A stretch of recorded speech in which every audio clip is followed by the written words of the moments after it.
Hello friends, welcome to active institute Sehore. कैसे हो सभी? आई होप आप सभी ठीक होंगे। तो साथियों, जैसा कि आपको पता है कि 24 नवंबर को एसएससी जीडी का नोटिफिकेशन आउट हो चुका है, जिसमें 26,146 आपके लिए वैकेंसी आई हुई है। साथियों, ये टेंटेटिव वैकेंसी है, आगे भर्तियां और बढ़ सकती है। साथ ही साथ बहुत सारे बच्चों का मैसेज आ रहा है कि सर इस बार तो बहुत कम वैकेंसी आई, पिछली बार तो 50,000 के लगभग वैकेंसी आई थी। तो साथियों, मैं इसके पीछे सभी से कहना चाहूँगा कि देखिए, ये टेंटेटिव वैकेंसी है, 26,000 भर्तियाँ बढ़ेंगी। दूसरी बात, आप अभी से अपने आप को डिमोटिवेट मत करिए। क्यों? क्योंकि आपको कितनी वैकेंसी चाहिए?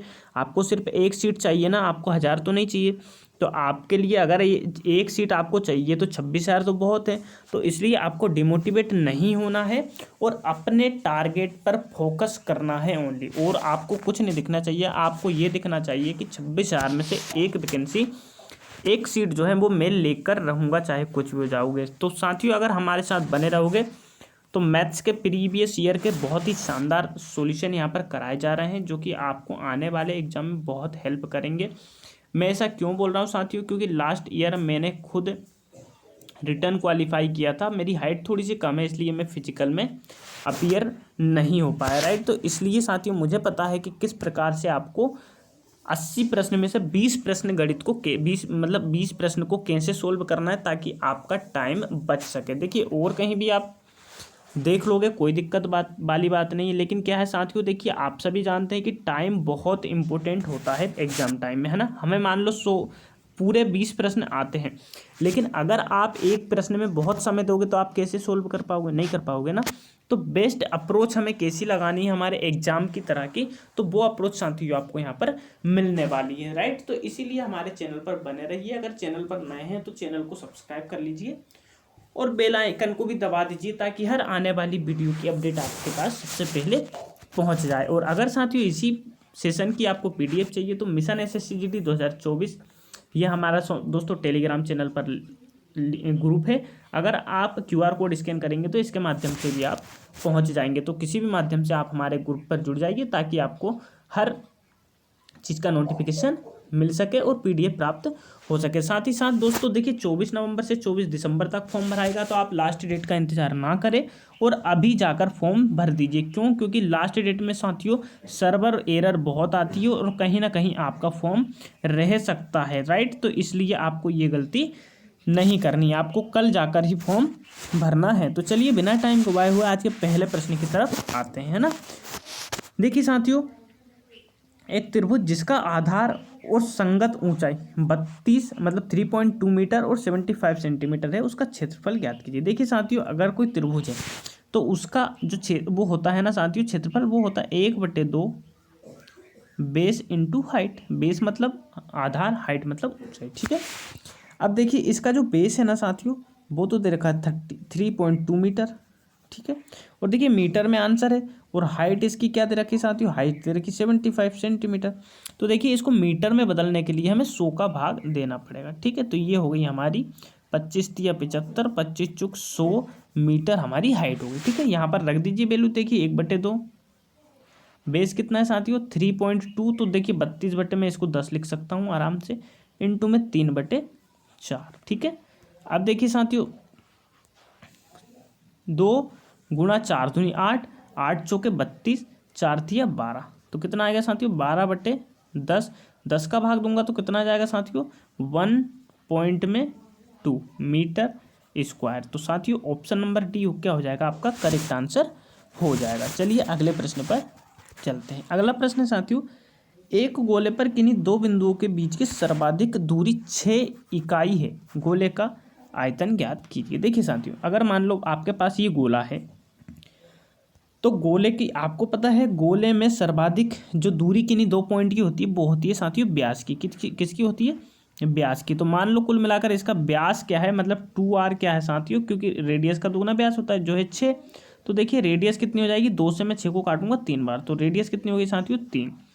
अब गोले का आयतन निकालना, तो निकाल दीजिए। गोले का आयतन होता क्या है? तो वो होता है साथियों 4/3 पाई r3। तो देखिए, 4/3 पाई आर की वैल्यू क्या है साथियों? 3। तो 3 की घात 3 है, तो 3 को 3 बार कर दीजिए।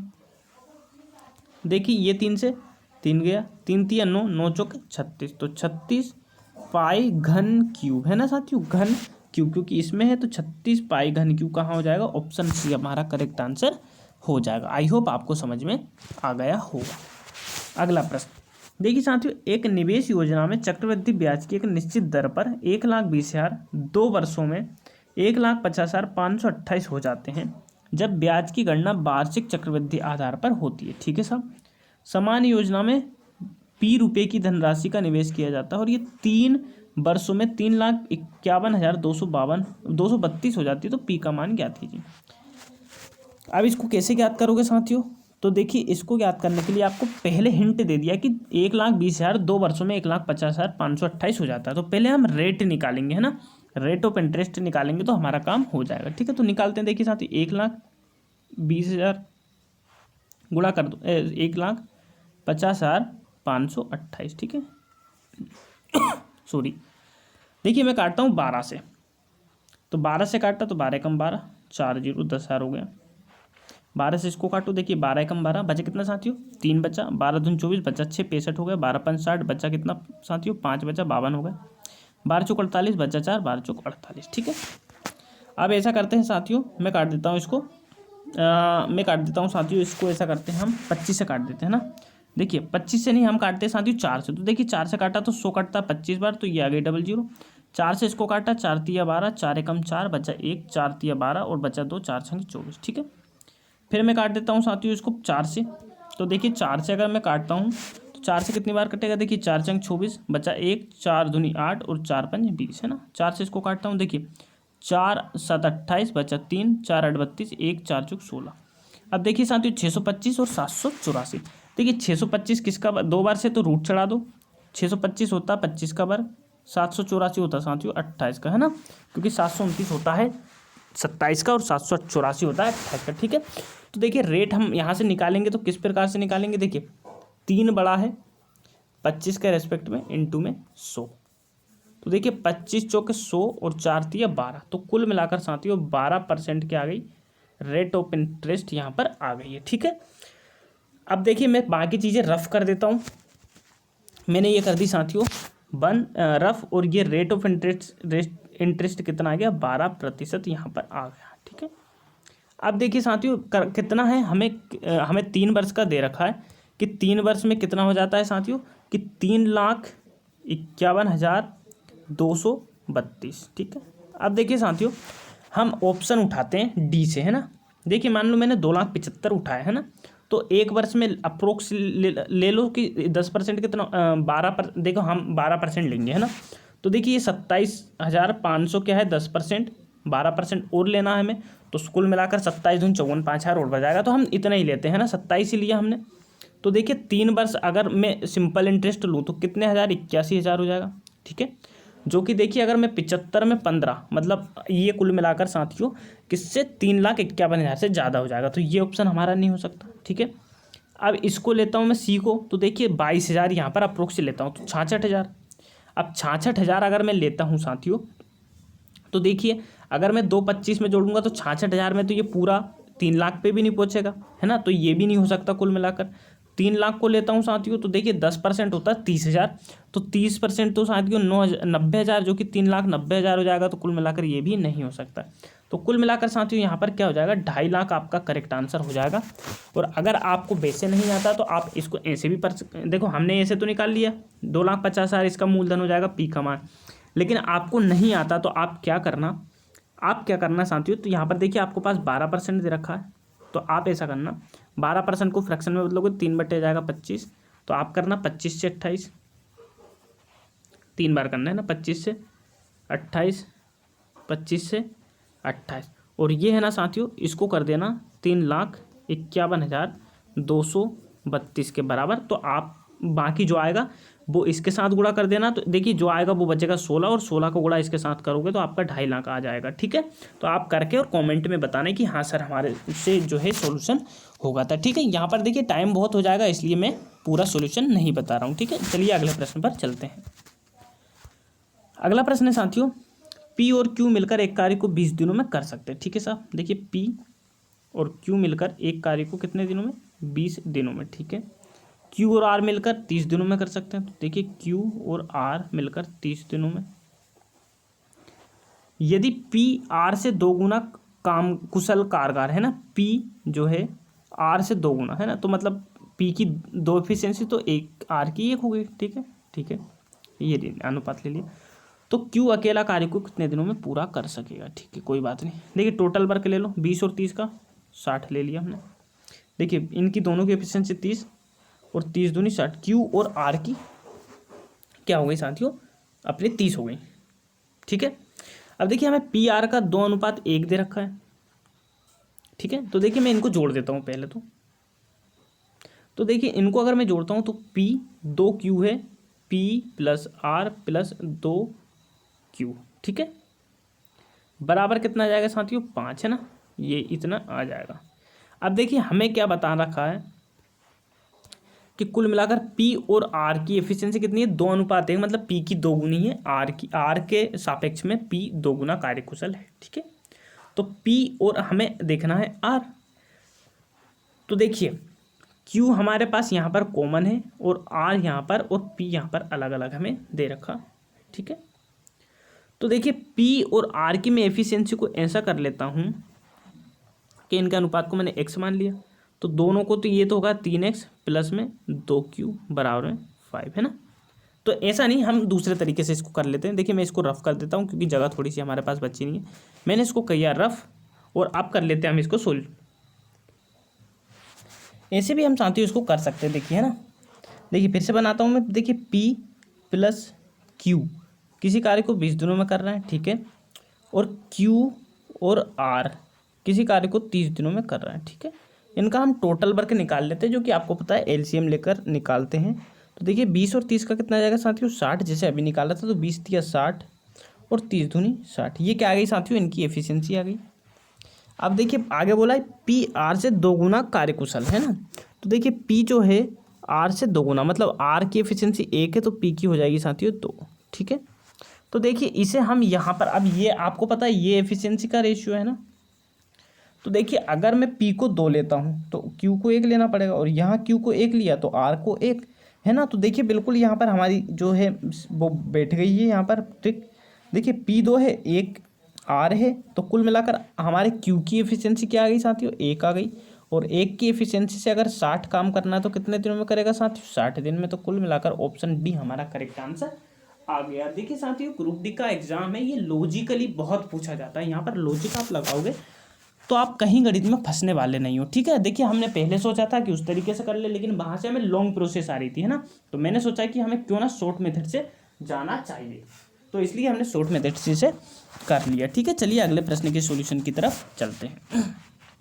अगला प्रश्न है साथियों, प्रथम 5 प्राकृतिक संख्याओं के घन के औसत और प्रथम 5 प्राकृतिक संख्याओं के वर्ग के औसत के मध्य का अंतर बताइए। ठीक है, अब देखिए साथी, प्रथम 5 प्राकृतिक संख्याओं के घन के औसत। अब पहले तो प्राकृतिक संख्या देख लीजिए क्या होता है। तो देखिए साथियों प्राकृतिक संख्या होती है सबसे छोटी 1 और इससे लेकर हम आगे तक जाते हैं तो 2, 3, 4 और 5 है ना।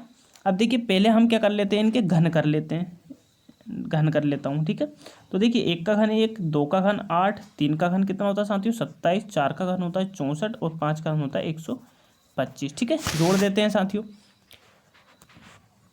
5 4 9, 9 7 16, 16 और 8 साथियों हो जाएंगे अपने 24 और 1 25, 25 का 5 कैरी आया कितना 2।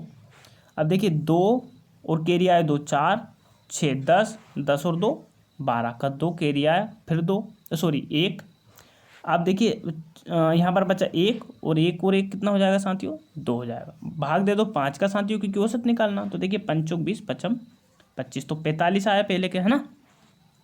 अब दूसरा देखिए साथियों, दूसरा हमें क्या देखना, दूसरा इनके वर्ग। तो देखिए 1 का वर्ग 1, 2 का वर्ग 4, 3 का वर्ग 9, 4 का वर्ग 16 और 5 का वर्ग 25। ठीक है, देखिए 16 9 24 और 1 25, 4 29, 29 और यहाँ पर आएगा अपना 25। तो 9 में से 5 गया, 9 5 14, 4 4 4 और 1 5 है ना। 5 से भाग देंगे साथियों कितना आ जाएगा, यहाँ पर लगभग 10 पॉइंट कुछ आ जाएगा है ना।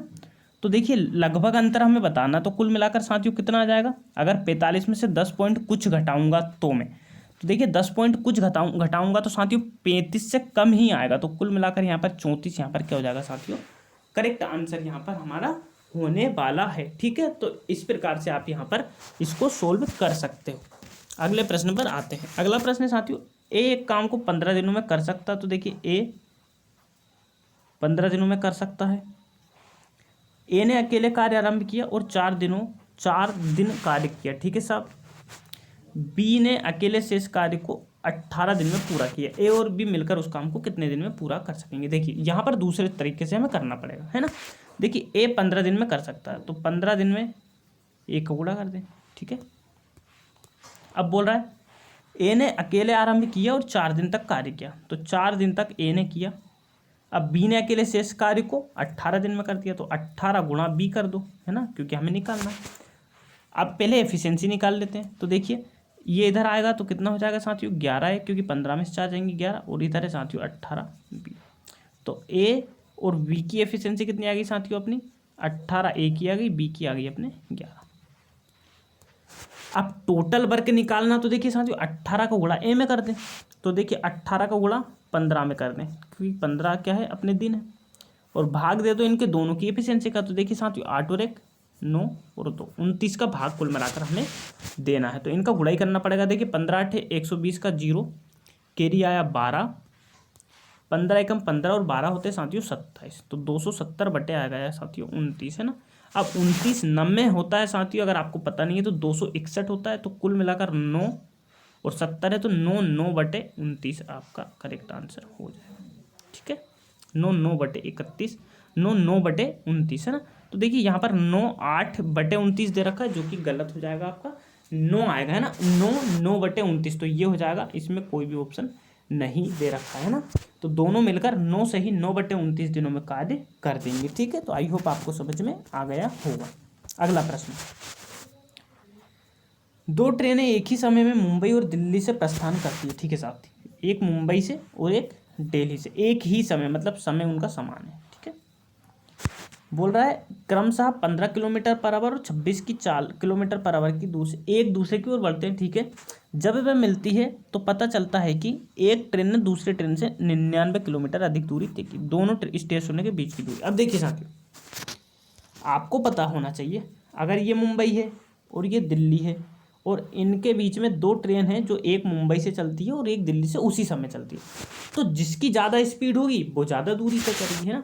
तो एक की स्पीड कितनी है साथियों, 15 है, एक की 26 है। तो अंतर देखो कितने का आ रहा है, तो 11 साथियों 11 का। अब 11 की स्पीड से 99 अधिक तय की, तो डिस्टेंस अपॉन टाइम कितना हो जाएगा साथियों, 9। तो 9 घंटा में तय की साथियों, है ना। बस दोनों की स्पीड का 9 में गुणा कर दो। तो देखिए 15 की गुणा 9, 15 9 में होता है साथियों 135। तो 135 तो 15 वाली ने तय की स्पीड से, और 26 का 9 में करता हूँ तो देखिए 26 दम होता है 260, है ना। आपको पता है 26 दम 260, और 6 और 26 और जोड़ दो। तो देखिए 6 5 11 का 1 हासिल 1, 6 3 9 2 11, और 1 12 का 2 हासिल 1 2 3 और 1 4। तो कुल मिलाकर साथियों 421 किलोमीटर यहाँ पर आपकी दूरी हो जाएगी, है ना। लेकिन यहाँ पर तो कुछ दिख ही नहीं रहा है साथियों। तो देखिए एक इसकी मोड़ हमारे पास है ना, इसको रफ कर देखिए, नहीं करता हूँ रफ। देखिए बोल रहा है एक ट्रेन ने 99 किलोमीटर दूरी अधिक तय की, है ना। तो कुल मिलाकर 15 की स्पीड से 9 घंटे में 15 में 135, तो कुल मिलाकर हो गया 135 दूनी 270। तो मैंने लिख दिया, और 99 और जोड़ दो। तो देखिए 9 9 7 16 86 1 2 1 3 369, है ना। ये सी ऑप्शन आ जाएगा साथियों, है ना। वो उस तरीके से हम गलत कर रहे थे, वैसे गलत तो वो होना नहीं चाहिए, लेकिन हाँ यहाँ पर हमने 11 घंटे में गुणा कर दिया, 9 में नहीं किया, क्योंकि 26 में तो साथियों कितना होता है 234 होता है ना। तो 234 में जोड़ना, तो कुल मिलाकर 369 हो जाएगा। ये गलत हो गया हमारा, है ना। तो 369 ऑप्शन नंबर सी आपका करेक्ट आंसर हो जाए। अगला प्रश्न, पी और क्यू के तीसरे समानुपात तथा पी क्यू और आर के चौथे समानुपात का अनुपात ये है, तो क्यू आर का अनुपात ज्ञात कीजिए। ठीक है, देखिए पी आर के तीसरे समानुपात, देखिए P Q and third proportion, है ना, यही होता है। तो देखिए कितना लिख दूं इसको, थर्ड प्रपोर्शन को लिख दूंगा मैं क्यू का स्क्वायर अपॉन में पी, और पी क्यू आर के चौथा समानुपात, है ना। देखिए पी बटे क्यू, आर बटे फोर्थ प्रपोर्शन, ठीक है। तो ये क्या हो जाएगा साथियों, देखिए क्यू आर अपॉन में पी, ये इतना हो जाएगा, ये फोर्थ आ जाएगा का अनुपात ये है ना। तो कुल मिलाकर इसका और इसका अनुपात, तो देखिए साथियों ये तो रेशियो से कट जाएगा है ना। तो कुल मिलाकर क्यू स्क्वायर और अपोन में आ जाएगा क्यू आर बराबर में 5/6। हमें चाहिए क्यू और आर का, तो देखिए क्यू से ये क्यू कट गया, तो कुल मिलाकर 5/6। ऑप्शन नंबर डी आपका करेक्ट आंसर हो जाएगा। यही था साथियों। अगर बेसिक आपको आता है तो आप आराम से इसको कर लो। अगला प्रश्न, 500 मीटर लंबी एक वृत्ताकार दौड़ में ए और बी एक ही समय पर और एक ही बिंदु से क्रमशः 4 मीटर पर सेकंड 5 मीटर पर सेकंड की चाल से दौड़ना आरंभ करते हैं। एक ही दिशा में दौड़ते हुए प्रारंभिक बिंदु पर पहली बार कितनी देर बाद मिलेंगे। ठीक है साहब, देखिए 500 मीटर की दूरी है, कोई वृत्ताकार मार्ग है। अब एक ही दिशा में दो धावक हैं, जो एक 4 मीटर पर सेकंड से चल रहा है और एक 5 मीटर पर सेकंड से चल रहा है। ठीक है, तो बोल रहा है कितनी सेकंड बाद वे मिलेंगे। तो देखिए ये व्यक्ति इससे कितनी 1 मीटर पर सेकंड की स्पीड से अधिक चल रहा है ना। ठीक है, अब देखिए 1 मीटर पर सेकंड से चल रहा है तो यही मिलेगा। ठीक है, क्योंकि ये 1 मीटर पर सेकंड से कम और ये 1 से ज़्यादा, तो कुल मिलाकर इस 1 मीटर पर सेकंड से ये 5 किलोमीटर अगर आला ज़्यादा चलेगा तभी तो होगा। तो कुल मिलाकर इसकी 400 मीटर ये दूरी तय कर लेगा, तभी ये आपस में मिल पाएंगे, क्योंकि एक ही में चल रहा है। रिलेटिव स्पीड लग जाएगी है ना, रिलेटिव नहीं, जो घटाने वाली होती है ना दोस्तों, वो वाली स्पीड लग जाएगी। तो कुल मिलाकर 400 सेकंड बाद ये आपस में मिल जाएंगे है ना। तो देखिए कितनी कम समय का ये सवाल था। अगला प्रश्न, ए ने 5 रुपये में 2 आम की दर से कई आम और 5 रुपये में 3 आम की दर से समान संख्या में आम खरीदे। देखिए ए ने 5 रुपये में 2 आम की दर से खरीदे और 5 रुपये में 3 आम की दर से समान संख्या में आम खरीदे हैं, और 5 रुपये में 3 की दर से भी खरीदे। आम समान है साथियों, तो आम की हमें गिनती बराबर करनी पड़ेगी। ये है आम, तो देखिए यहाँ पर गुणा कर दो 3 का, यहाँ पर कर दो 2 का, इधर किया तो इधर भी करना पड़ेगा 3 का, और इधर कर दिया 2 का। देखिए ये आम हो गया बराबर 6 12 आम। इधर देखिए पंक्तियाँ 15 दूनी 25, टोटल रुपये 25 और टोटल आम कितने हो गए साथियों 12। बोल रहा है 20% लाभ अर्जित करने के लिए उसे 1 दर्जन आम कितने रुपए में बेचना होगा। तो देखिए 1 दर्जन आम बेचना, तो कुल मिलाकर ये 1 दर्जन ही तो है, और 20% लाभ, तो 25 का 20% अगर हम 120 निकालेंगे तो 30 आ जाएगा ऑटोमेटिक है ना। 2.5 है ना, 10% 2.5 हो जाएगा, तो 2.5 तो 20 है ना। तो 30 रुपये में बेचना पड़ेगा साथियों। तो कुल मिलाकर ये आपका करेक्ट आंसर हो जाएगा। लेकिन मैं आपको बता भी देता हूँ है ना, मैं रफ कर देता हूँ इसको। और देखिए 25 रुपये हमारी क्या थी साथियों, खरीद थी, हमें 20% का लाभ चाहिए, तो 20% होता है 1/5, तो 5 से कुल मिलाकर हमें 6 में बेचना। तो 5 बराबर कितना है साथियों 25, तो 1 रेशियो बराबर कितना आ गया 5, तो 6 रेशियो बराबर कितना हो जाएगा 30। Option number D. अगला प्रश्न, यदि एक रेफ्रिजरेटर को 28,448 में बेचने पर एक दुकानदार 12% का लाभ कमाता है, यदि लाभ घटाकर 8% कर दिया जाता है तो रेफ्रिजरेटर का नया विक्रय मूल्य ज्ञात कीजिए। लाभ घटाकर 8% कर दिया जाता है। देखिए 12% को आप लिखोगे, देखिए 12% होता है 3/25, आप सभी जानते हैं ना। तो कुल मिलाकर बेचने पर तो 25 से 28 में बेचा और 8% लाभ, उसका 8%, यदि लाभ घटाकर 8% कर दिया जाए है ना, तो कुल मिलाकर 8% लाभ करना अब अपन को, तो 8% होता है 2/25, तो कुल मिलाकर आपको बेचना है 25 से 27 में। ठीक है, तो 28 का रेशियो निकाल लो साथियों, फिर 27 का निकाल लेना। तो देखिए 28 गुणा में 4 4 8 है ना। देखिए 28 से मैंने काटा एक बार, फिर 28 से देखिए भागने जाने की 0, 44 में भाग दिया, 28 से कम 28, बचा कितना 4 2 6 और 10 16 और 8 है ना। तो 28 का अगर मैं भाग देता हूँ तो 28 पंच होता है 140, 28 संख्या होता है 168, ये ठीक है। अब यहाँ पर 27 का गुणा कर दो, क्योंकि 8% चाहिए हमें है ना। 27 7 छंकी 42, तो 2, अब 2 तो 2 वाले, तो देखिए 27 छंकी कितना होता है, 27 छंकी होता है साथियों 162। ठीक है, 27 छंकी 6 7 42 162 होता है, तो 16 कैरी। अब 27 और 16 7 6 13 का 3 हासिल आया, 2 और 1 3, ठीक है। तो 32 वाला हो जाएगा साथियों, तो 32 वाला डी ऑप्शन है, 27,432 आपका क्या हो जाएगा, करेक्ट आंसर हो जाएगा, ठीक है। आगे चलते हैं, अगला प्रश्न है साथियों, यदि 17% ऑफ 630 है ना, देखिए 17%, तो परसेंट को मैं नीचे लिख दूं, ऑफ 630 बराबर है 35%, को मैं नीचे लिख दूंगा ऑफ एक्स के, है ना। देखिए 100 से तो 100 कट गया, ये मैंने काटा 7 5 35, ये मैंने काटा 7 9 63, ये मैंने काटा 5 से 18 बार, और 18 7 देखिए 17 8 100, 17 6 102, 17 7 119, 17 8 136 का 6 कैरी आया 13, 17 और 13 हो जाएंगे साथियों 30, 306, ऑप्शन नंबर सी आपका करेक्ट आंसर हो जाएगी। ये सारे प्रश्न साथियों एसएससी जीडी 2023 के प्रीवियस ईयर क्वेश्चन है, जो कि फरवरी मंथ में पूछे गए थे, ठीक है। तो ये लेटेस्ट क्वेश्चन है, आप बिल्कुल नहीं इन पे कर सकते ना, आप आंख मूंझ कर आप हमारे कंटेंट पर विश्वास कर सकते हैं, ठीक है। देखिए अगला प्रश्न है, 50 और 80 के बीच कितनी अभाज्य संख्याएं होती है। देखिए 50 और 80 के बीच पूछा है ना, देखिए हम निकाल लेंगे, आना चाहिए हमें। देखिए 50 के बाद एक तो होती है अपनी 53, एक होती है साथियों 59, ठीक है। 60 में साथियों 61 होती है, और एक होती है अपनी 67, ठीक है। 70 में 71 होती है साथियों, 73 होती है, और 79 होती है, ठीक है। तो 3 4 3 7 7 संख्या होती है साथियों, इनके अलावा और कोई भी संख्या अभाज्य संख्या नहीं होती है, ठीक है। तो 7 संख्या यहाँ पर आपका करेक्ट आंसर हो जाएगा 50 और 80 के बीच। अगला प्रश्न, एक मूलधन पर 3 वर्ष में चक्रवृद्धि ब्याज पर मूलधन का 33.1% यदि वार्षिक रूप से चक्रवृद्धि होता है तो वार्षिक ब्याज दर क्या थी। अब देखिए 3 वर्ष में 33.1%, कुल मिलाकर रेट 10% होगी, है ना। ये तो साथियों कोई बात ही नहीं है, कोई मतलब की बात नहीं है, इसको आप डायरेक्टली निकाल सकते हो ना। 10 से अगर 3 वर्ष के लिए 10% की दर पर है तो उसका जो कंपाउंड होता है ना इंटरेस्ट, वो 33.1% होता है, ठीक है। इसको आप निकाल सकते हो RQ 3R स्क्वायर और R से, है ना, इस प्रकार से निकल जाती है। बेसिक अगर आपको जानना है तो बेसिक आप बता दीजिएगा, ठीक है। चलिए अब आज का अंतिम प्रश्न और हमारे थंबनेल वाला प्रश्न ये रहा, ठीक है।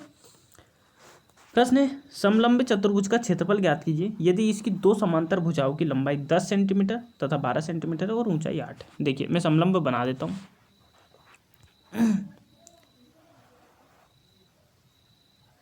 ठीक है साथियों।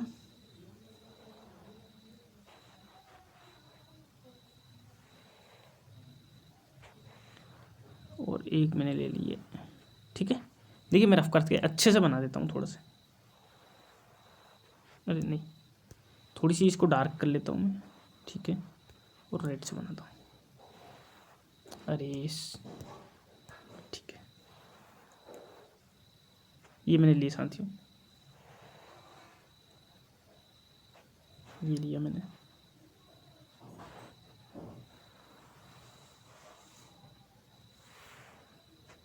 ठीक है, ये ले लिया मैंने। अब देखिए ये ऊपर की मैंने ले ली 10,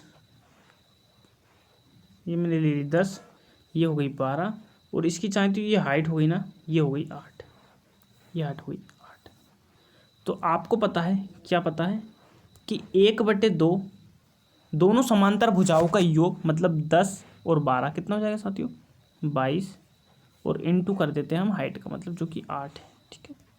बस आप गुणा कर दीजिए, अब आपका कम कुछ नहीं है। देखिए 2 से काटा 8 को 4 बार, और 22 चौक कितना होगा साथियों 88, तो 88 सेंटीमीटर स्क्वायर आपका इस समचतुर्भुज का क्षेत्रफल हो जाएगा, जो कि ऑप्शन नंबर डी आपका correct answer, C option number C आपका करेक्ट आंसर हो जाएगा। तो आई होप साथियों आज का सेशन आपको अच्छा लगा होगा। सेशन अच्छा लगा है तो सेशन को लाइक करें, और आपको लगता है कि आपके दोस्तों को शेयर करने के लायक है तो बिल्कुल दोस्तों को अवश्य शेयर करें।